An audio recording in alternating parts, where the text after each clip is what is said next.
Maru up on the high ground. Then we are nice wave off. Darky is on the run, and he jumps.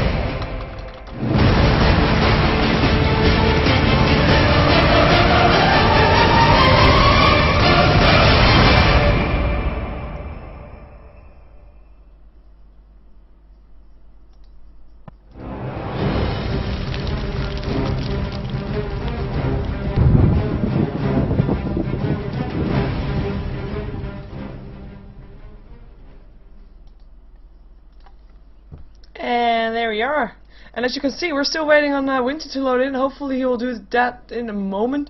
And this is game number 2 for the ProDota2 League. And this is game number 2 of a best out of 3 to determine which one of these two teams will be going into the losers bracket and which one will be going through the winners bracket to try to reach that goal of the finals to get the first place, which gives $10,000. Definitely worth fighting for. And there we have Winter on the dot. I hope. There we go. Yes, thank you. Like that was a close one, but yeah, that's what these two teams are fighting for. First game taken by CLG quite convincingly, even though Orange had like a mid-game strategy. CLG a bit of late-game strategy, but managed to keep the pressure on and making sure that with all the heroes that they had next to the Morphling, they were able to out-strategied. Oh well, you know what I mean. They were out to make sure that Orange could not fulfill their prophecy of going for some heavy mid-game kills and pressure and ganking. Let's see if they're gonna adjust their strategy, shall we? We have a Lycan ban out and Naga Siren banned out. So I'm kind of curious to see if Orange is gonna go for a different one, if they're gonna go for late game strategy or if they're gonna go for something like maybe either heavy pushing or. Yeah, I'm kind of curious to see how they don't go for that. I do think CLG will try to go for a similar strategy, so having a hero that can have a good level 6 ultimate to take some kills, having a jungle hero, late game hero, just a bit of everything. And they do ban out about the same heroes. We see the Darkseer and the Chen ban out the same. Actually, Orange banning out the Chen, so they don't want to face that. CLG played that in a previous game very convincingly and basically forced Orange to pick up an Enchantress, and maybe that was not really what they wanted to have. So that one gets banned out. Let's see the last ban coming up from Orange. We still have a Nature's Prophet in the game. We still have the the Leshrac in the game, also an L letter, so that's why. Nature's Prophet actually gets banned out here. Let's see if the Leshrac is gonna stay in, or if they are gonna ban him out or ban us out something entirely different. Maybe an Enchantress, and that way that if they pick up the Enigma and have a jungle hero for themselves, that would mean that there's not really any jungle hero in the game anymore that would be able to farm or do as much in the jungle as Enigma can. Unless you want to go for some more unorthodox strategy. 5 seconds remaining. Just drinking some water. For people talking about my stream quality, I should have 720p in there. That's basically the max that my computer can handle. I am not in a studio, as you can see. I have a room around me, so unlike other casters, that is why the reason is that my stream quality is this and nothing more. So we have a Rubik being banned out. They banned him out in the previous game as well. Might be still setting up for an Enigma, even though I thought that last game too, but it didn't really happen. So curious to see what they're gonna go for next. Let's see Orange. Are they gonna pick up a Leshrac? I mean, it's a hero that is good in all stages of the game. It is a hero that doesn't really give anything away about your strategy. It could fit in basically every lineup. But Invoker was still in the pool as well, so he will get picked up here. As previous game was picked up by CLG as the first pickup, so don't want to give that to CLG, and using that themselves will mean that CLG will be able to pick up the Leshrac. There we go. And let's see what they're going to complement it with. Are they going to go for dual lane off the bat, or are they going to secure some kind of hero that they're afraid that Orange might take otherwise?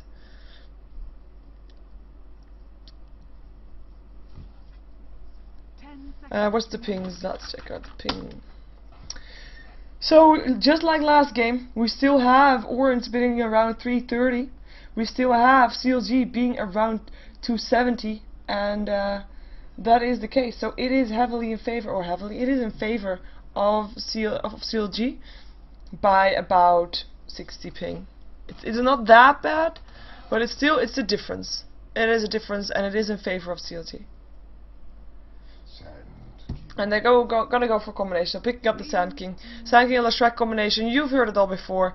Burrow Strike followed up by a Split Earth, and then bam, there goes the stun combination. That might be a good setup for a kill. If they can find something else, maybe do some damage with it too. If they're gonna go for tri-lane, could be.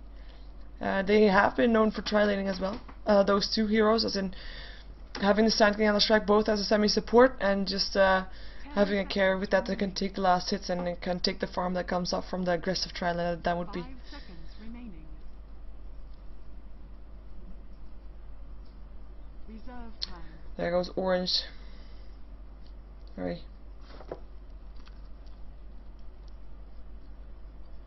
Sorry. I talk a lot and then, you know, I have to do that sometimes. Let's see though, Invoker is already there, so they have a solo lane. They now know that CLG is probably going to have a dual lane. Are they going to go pick up a dual lane as well? Are they going to secure something in the jungle? Enchantress Enigma? Do they want to go for some team fight? I mean, previous game they really didn't have the team fight that CLG did with that Sand King. Actually, that's not true. That is not true. The Sand King was actually on Orange's side, so they did have the team fight. Earthshaker. Still gonna go for the team fight. Gonna go for Earthshaker, and there's their change in strategy. So picking up the Morphling, either so that CLG can't play it anymore, or just so that they can own with it, just as Pycat did in game number 1. Let's see, CLG, last one to pick up. They now know that they're facing a possible tri-lane because Morphling Earthshaker does make for a tri-lane, maybe with the Crystal Maiden. That would be a very, very defensive, very good tri-lane, and not very perceptible to ganks, because if you're gonna have your Leshrac and your Sand King being there, that's a combination that is, you know, it's a good combination. It's a combination that, you know, with stuns and stuff, but the Earthshaker there will make sure that the stun from Leshrac will probably not go off in time, because he'll be able to lay down on Fisher before he does so, so the target would be able to, in this case, reform away. Queen of Pain being picked up here by CLG, so having that mid lane secured, mid lane, possibly mid lane or solo lane, at least a solo lane secured, whether it's going to be mid or side, I don't know. She is a solo laner versus a Invoker. We saw her in the previous game versus the Beastmaster. In the previous game she was picked up by Orange, as right now both the Sand King and the Queen of Pain were picked up by Orange, so, and both the Morphling and the Invoker were picked up by CLG, so they're kind of switching around. See which one can execute the strategy better, and there goes the Brood Mother. He was not banned nor picked in a previous game, but we do see him banned out here by Orange. Let's see what CLG has to ban out. Maybe a Crystal Main, just to make sure that Morphling doesn't have that super strong tri-lane. There's still a lot of options in there, of course. And if they're gonna go for that tri-lane, they're still in need of solo lane, so maybe a Lone Druid ban out wouldn't be a bad idea either. Or all kinds of solo lanes, to be fair.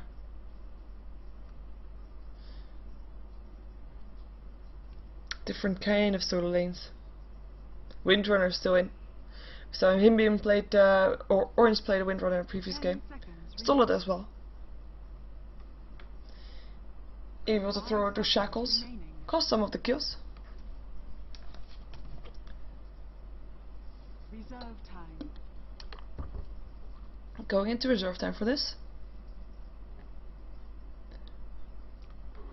I'm really thinking, what hero could they ban out? Because they're thinking the same thing, and apparently they're not entirely sure either. Is Orange gonna go for dual lane or for tri lane? I'm saying tri lane every time, but dual lane could be potential too. Maybe even 2 dual lanes, with the Earthshaker with someone else and then a Morphling with something that still has to be picked up. But a Morphling Earthshaker lane would definitely be okay too. They're gonna ban out an Enigma, so denying that potential jungle for Orange, maybe hereby deciding that the Enchantress is gonna be picked up by CLG. And they could still do that too. I mean, they only need a solo lane as well as a jungle hero, and they're set. So we might see an Enchantress ban out from Orange if they fear that. If they fear that CLG is gonna go for that Enchantress.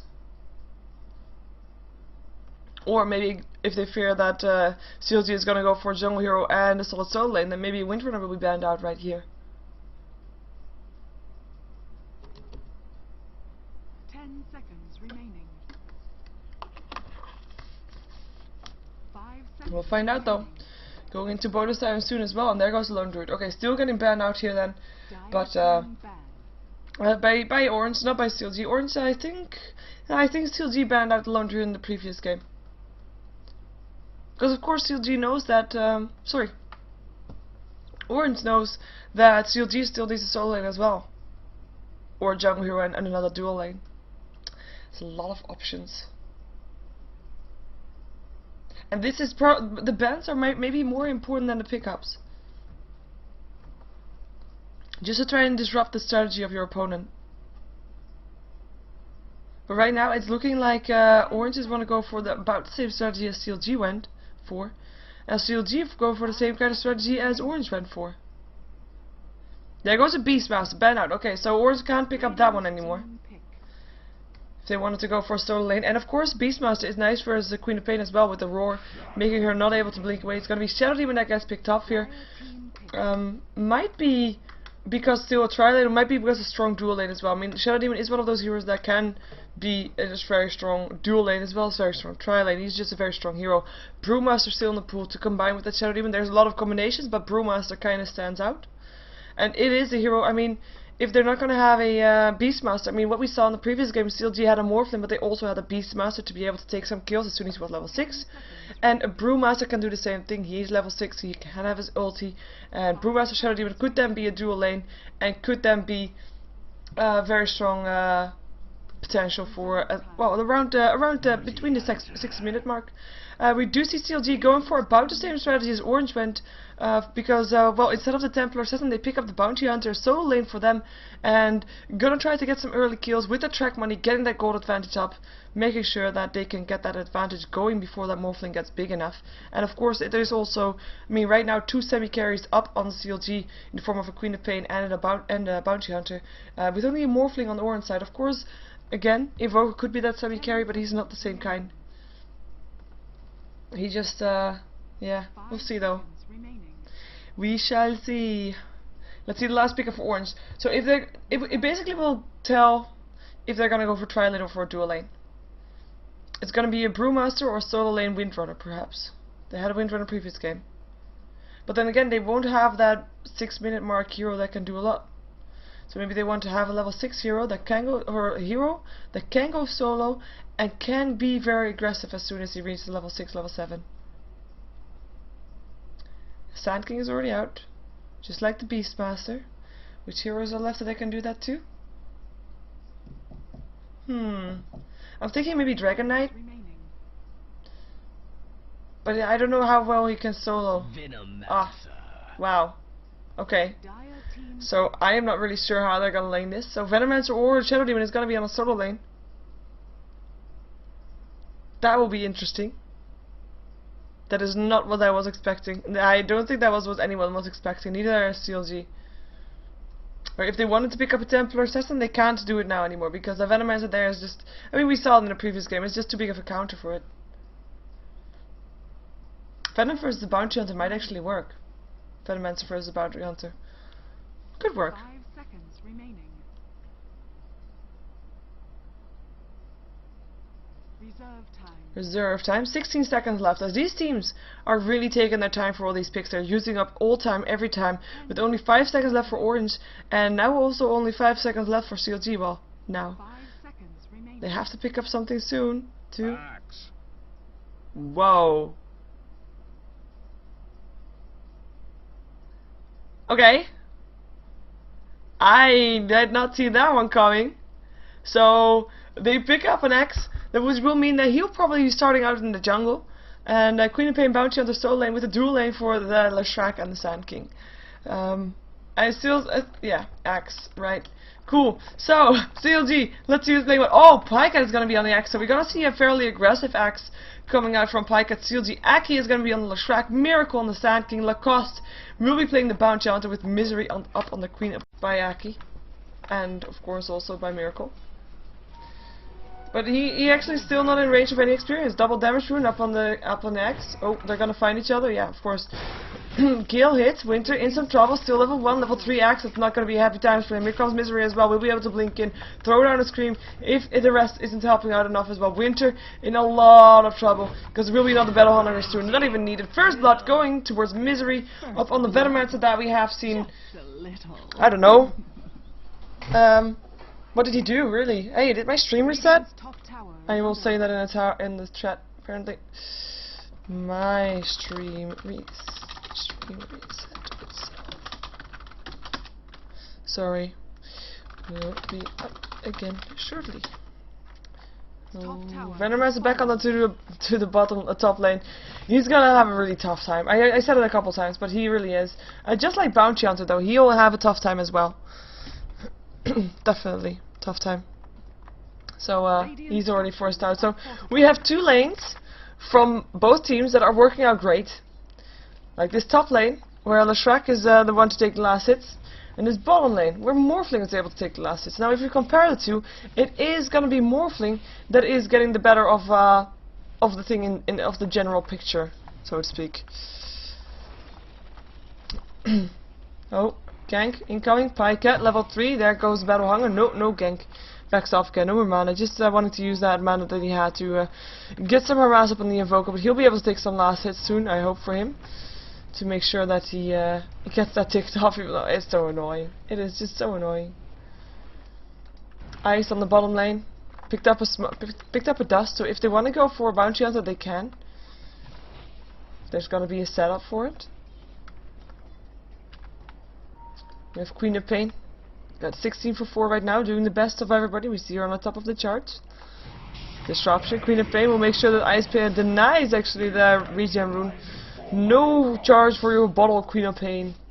And Winter, he was able to pick up some experience actually. He's level 3 right now. Definitely nice.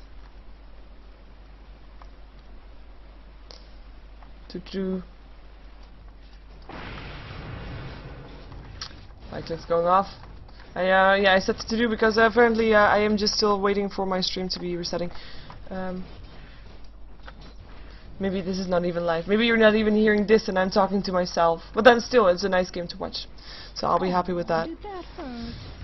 Did that hurt? Yeah, it did. But I'm getting some last hits upon him now. 2-4 for 0. That's actually quite nice. With those creeps that are there, of course, Leshrac is getting way more. He's having a good time. I'm a tanky time because I think that he's going to be a very tanky Leshrac soon. Gank team.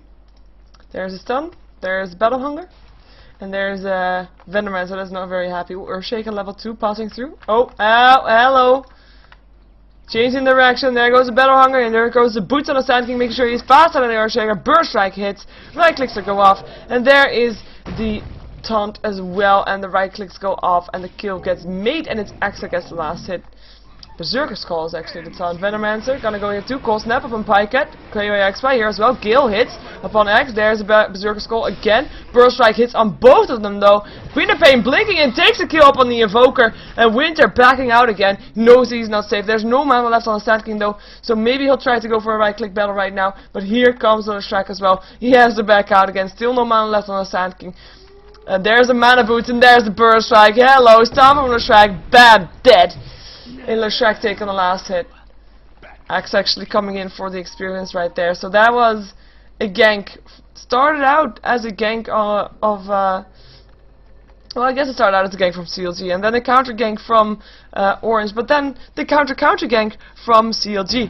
That was a bit, yeah, messy from Orange.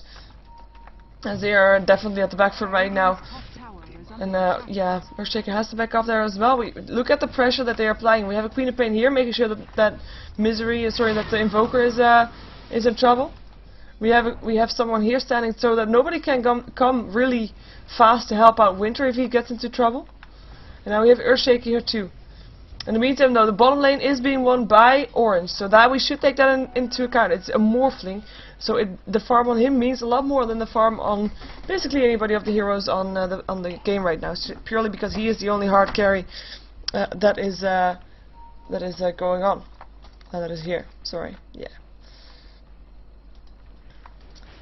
And he's doing good. He's got 13 for 17. I'm reading now that I'm apparently online again. So yeah. Nice. Welcome back, people. Oh, gang, burst strike, KYXY. He is... maybe he can be invisible fast enough. Nope.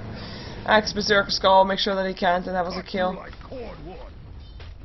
Fast kill also. 3-on-1. And it's gonna maybe even turn out to be a tower, even though they don't really have those pushing heroes. But those ganks, those successful ganks I should add, take those towers down very fast. And in case people are wondering, there's a 2-minute delay on the stream. And it's 2 minutes because this game is also purchasable for Dota TV. And the delay on Dota TV is once again 2 minutes. So I have the same delay as there. Venomance in the meantime, he is getting, he died twice, and I have to say, it's okay. It's okay. Sonic Wave, ooh, doing some damage.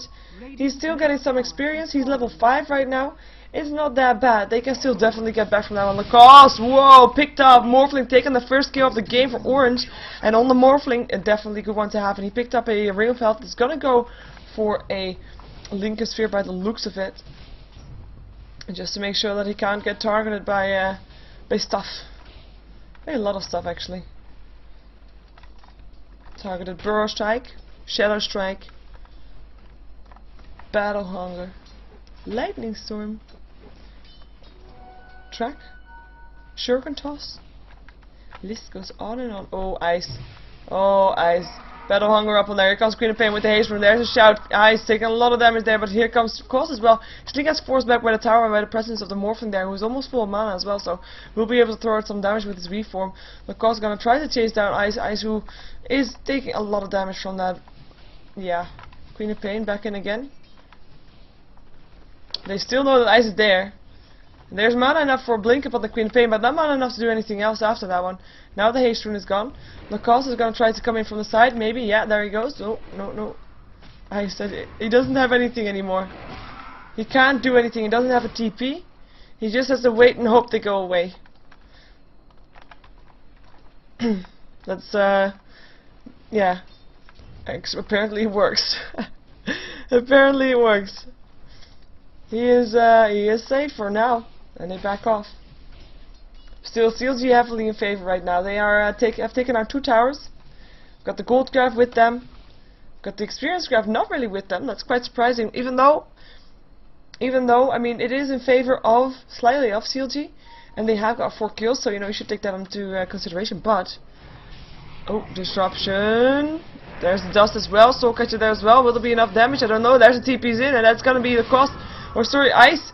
Backing off, going down, Queen of Pain taking the kill, reform through, Morphling in a lot of trouble right now, and is gonna get a Battle Hunger as well as an Edict, has to morph into strength, will be able to do it fast enough, no he won't, getting picked off. And the thing that I was gonna say, that exactly what we see here, everybody of CLG, well 4 heroes of CLG, using them to take these kills. And that has been the case for most kills. There has been a lot of people roaming around going for those kills. So in that time that they roamed around to go for those kills, they lost some of the experience that was gained by Orange up on the lanes. Misery taking some harassment. Fisher going through, not hitting anything though. Boots of Travel up on the Queen of Pain as the first item. Tornado, not hitting. In the meantime, go back to the bottom lane. TPs are gonna go off. Here comes the Morphling once again. We already have the Venomancer here as well as Ice on his Shadow Demon. Battle Hunger. No, no Battle Hunger, just a track. Sticking around here. They really want to have this tower. Oh, Lacoste gonna run into Axe. He is in some trouble. There's a track. And he has actually backs off. He's level 6. Earthshaker level 5. They could have gone for that, maybe. They won't find him again now. He's too fast. They might find KYXY though. Here comes Pikehead as well. On his axe. Here they come. If this is gonna be a track kill, that will be extra gold for CLG. Wow, look at that damage done. Kill. And that was a track kill as well. Queen of Pain taking a kill. 4 for 0 up on her right now. And we're gonna see if more. I mean, this is what I was expecting from that previous game from Orange. I mean, I was expecting Orange to be dominating this part of the game, and then CLG coming back with a Morphling, perhaps. This game is the other way around. The strategies, but it's not gonna be Orange. Is not gonna be able to be as aggressive as CLG was in the previous game. They don't have a Beastmaster Roar. Is under attack. And they're morphing. Well, all their lanes are a bit at a down. I mean, Venom as a solo lane is not really working out for them. Definitely not. I mean, he got some experience and that's so nice, but basically they gave away a whole lane. That is not really ideal. Oh, ice. Yeah, dust. Oh, they might want to go for this, but he front through. Here comes the TP in from the Axe though. There's the track on Axe. Being fairly fast, he has boots and he is actually very fast. Why is the track, of course, the disruption up on the X will make sure Morphling won't be able to get away. We'll be able to weave from as well, and it should be fine. In the meantime, who's not fine is Invoker, gets picked off by the Queen of Pain, and the Fisher was not helping with that anymore. The Burst Strike was on cooldown, so X could Is under attack. X could TP away from that. That's confusing. X and X, X and X. Yes. Ice, in the meantime, is gonna get picked off. Yeah. Unstoppable. Oh, Morphling. 5 versus 1. Where is he gonna go? We form into the forest. Burst Strike hits. Track is there as well. We form into strength. Won't save him for now, or will it? There's just 5 heroes here. If he was gonna be able to stay alive for this, it's gonna be immense, but he's not gonna be able to do that. X taking the last hit. And there goes the last tier 1 tower. And CLG just being able to keep the pressure on and continue to keep the pressure on. That was actually the second time Morphling died. And that is not a hero that you want to see die. Well, it would have been better if he rotated lanes when he knew that CLG wants to go for that tower. Just go farm it somewhere else. Making sure that you at least get your farm, even though you give your opponent some towers. I mean, you're gonna trade anyway, with these strategies going against each other. Oh, Queen of Pain. It gets an invisibility rune. Of course he does. But yeah, mobility is important for CLG with their strategy. They have to be everywhere, every time, all the time. That's why we see Queen of Pain with Boots of Travel. Just being able to keep on the pressure. And here goes the next tower. Tier 2 tower going down, making sure that only one Tier 2 is going to be left up on the side of Orange. And they have only managed to pick up 1 kill so far. Even though it went to the Morphling, it's still only 1 kill. And they lost almost all their towers, and they were not able to take any tower return. They were close by the tier 1 tower on the top lane, bottom lane I should say. Top lane is of course untouched. And Venomancer, Burst Strike, right clicks, no escape mechanism for him, and he goes down. Queen of Pain, Wicked 6, 7 for 0 right now. I mean, look at that. Look at that. There's of course only 1 kill, like I said, only 1 kill on the side of Orange so far, so we see only 1 person having died so far, but 7 for 0. That is a lot of kills. Whoa, sorry. Oh.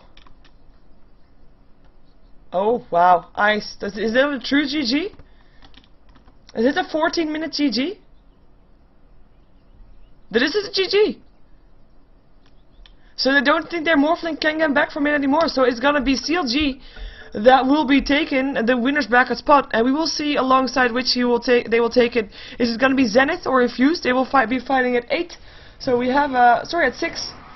We have a short break, and yeah, CLG is gonna kill off a Morphling that is offline. Yep, taking great pride in that. So yeah, we're gonna see CLG taking the win here in this best out of 3 versus Orange, and they will be going into the winners bracket with Orange not being out of it yet. They are gonna go into the losers bracket. I have to just point out once again, loser bracket games are only best out of 1, so they only got 1 more chance to stay in this competition. To stay in the competition, which they want to do because their prize monies are immense, with the first prize getting $10,000. So definitely something worth fighting for. So we're waiting for everybody to disconnect so we see the throne explode, which will be actually shortly. There we go. Everybody disconnect, so we will see this one explode fairly soon. My name is Sheever. I am a Go2Gamers caster. Go check out Go2Gamers.net for all your information on esports. If you want to support me, go subscribe to my YouTube on youtube.com/SheeverGaming. I also have a website under the same name if you want to check that one out. And yeah, if you want to support ProDota2, which you do, you can buy the in-game ticket for this tournament. ProDota2 is buyable in the in-game store for Dota 2. You can also visit them on their website, ProDota2.com, with the 2 just written down as a number. And, well, we're gonna have to wait like 1.5 hours before we're gonna be able to jump ourselves into the game for Infused versus Zenith. So, stay tuned for that. I will be right back. and we'll be able to keep you up to date on what's happening.